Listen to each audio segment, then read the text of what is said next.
bonjour et qui disait Dieu est grand, mais là Nyombor alias Gorgui National dit Mam Gorgui Wad n'est pas petit. En tout cas, à la une de la tribune, on peut lire et en exclusivité, s'il vous plaît, Wad perdit tout. Tout ce que je ne pardonnerai jamais, au grand jamais à Macky Sall. Voilà la déclaration de Abdoulaye Wade en personne, en chair et en os, qui barre la une de la tribune. Le journal du groupe des médias de nous livrer d'autres propos de Gorgui National, à savoir, le Sénégal que j'ai légué est totalement, voire complètement gâté et même foutu. Abdoulaye Wade de confier dans la tribune que le peu d'argent trouvé par la CREI m'appartient. Il appartient à Abdoulaye Wade de souligner dans les colonnes de la tribune que Macky Sall a supplié l'émir du Qatar pour emmener Karim. À propos de Karim, toujours, le Gorgui National International Universel Mondial dira, quand on a un tribunal de plaisantins, ils font tout ce que vous leur dites. Dire que la majorité à l'Assemblée est mécanique, voire électronique, c'est vouloir débattre autour du sexe des anges. Au regard du titre qui barre la une de l'enquête, le journal à propos de l'adoption de la loi portant modification du code électoral révèle à sa une la loi de la majorité. Même s'il est dit, la démocratie ce n'est pas la loi de la majorité, mais la protection de la minorité. Pour reprendre Karl Cooper, l'enquête quotidienne nous lit ce que pense Abdoulaye Daouda Diallo, à savoir, la Sénat a le pouvoir de consulter la classe politique. Politique toujours avec l'enquête qui nous informe que Ndeketeyo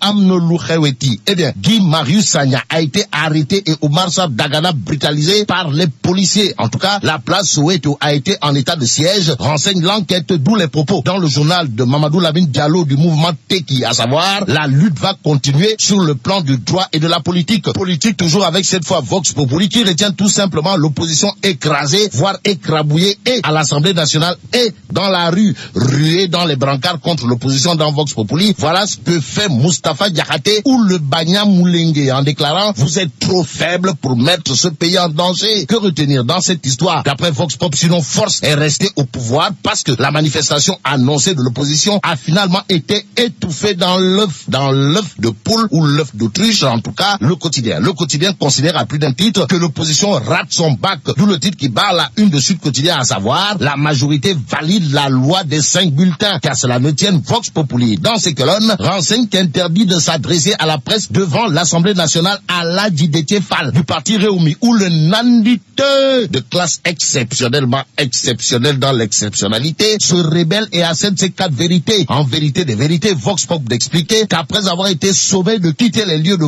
force par la gendarmerie, le nandite de classe exceptionnellement exceptionnelle Aladji Déthié Fall de retorquer, moi je connais mes droits, même le président de la République Macky Sall sait que je connais mes droits, je n'ai pas peur de vos galons, je ne fais que m'adresser à la presse, aux gendarmes qui lui demandaient de manière très discourtoise de dégager. Déthié Fall a d'après toujours Vox Populi déclaré, parlez et ne me touchez pas, de la même manière que vous avez le droit et le devoir de protéger le président Macky Sall, vous avez cette même charge d'assurer la sécurité de chaque citoyen, ce qui pousse la tribune dans sa page 13 étirée d'élever Aladji Déthié Fall du parti Réumi au rang de nandite de classe exceptionnellement exceptionnelle dans l'exceptionnalité. Ce qui est exceptionnel, d'après la tribune, porte sur le comité électoral installé par la lionne du Saloum. Comprenez la ministre et maire de Kaolack, Mariama Sarr. Mariama Sarr qui, d'après la tribune dans ses colonnes, a casqué 22 millions pour que la liste Benno Bokk Yakaar écrase l'opposition aux prochaines législatives. Toujours sur les législatives, la tribune dans ses colonnes nous livre les propos de Doudou Diagne Diéko du mouvement Fidèle Boksereo, à savoir, nous voulons montrer notre reconnaissance au président Macky Sall. Macky Sall qui aura de quoi se ronger les ongles en lisant les propos de Aliou Badara Gueye, coordonnateur du projet d'habitat émergent social. Aliou Badara Gueye, puisque c'est de lui qu'il s'agit, de soutenir dans la tribune ceux qui ont organisé les journées portes ouvertes sur l'habitat, mettent en mal le chef de l'État avec les populations. Interrogé par Charles